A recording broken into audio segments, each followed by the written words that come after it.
I'm Diane Sayre, and I'm part of the 6-member slate of LaRouche PAC Democrats running for the U.S. House of Representatives. I'm standing here in my home state of New Jersey in front of the von Steuben House, which was where Thomas Paine wrote the crisis pamphlets, which inspired Americans, and particularly the American soldiers. And the first crisis pamphlet was read to the troops as they crossed the Delaware in the first successful battle and turning point of the American Revolution. And I thought it fitting to deliver a New Year's greeting to all LaRouche PAC listeners from this historic location.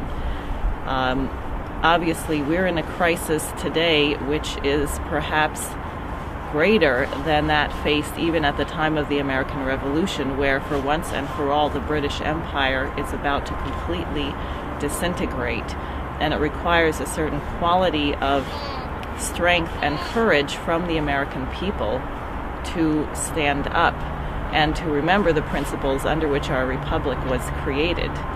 So I am going to share with you the beginning of the first crisis pamphlet of Tom Paine, in the hopes that this year will be the year that Obama is removed from the White House, hopefully within the first weeks of the new year, that we institute the FDR-era Glass-Steagall Act, and we begin work on NWAPA in the early weeks of January.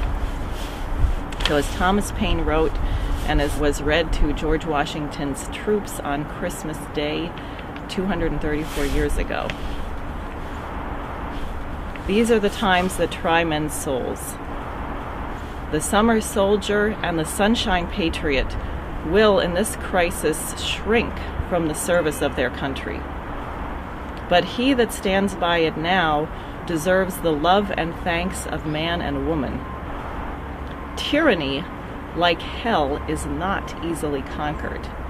Yet we have this consolation with us, that the harder the conflict, the more glorious the triumph. What we obtain too cheap, we esteem too lightly. It is dearness only that gives everything its value. Heaven knows how to put a proper price upon its goods, and it would be strange indeed if so celestial an article as freedom should not be highly rated. Britain, with an army to enforce her tyranny, has declared that she has a right not only to tax, but to bind us in all cases whatsoever.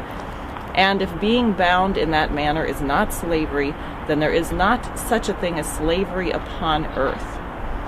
And I would say that that threat from Britain at the time is identical to the Inter-Alpha Group, which is the owner of our current President Barack Obama, and we should act as our forebears in founding the Republic to bring in the new year with the bringing out of President Obama.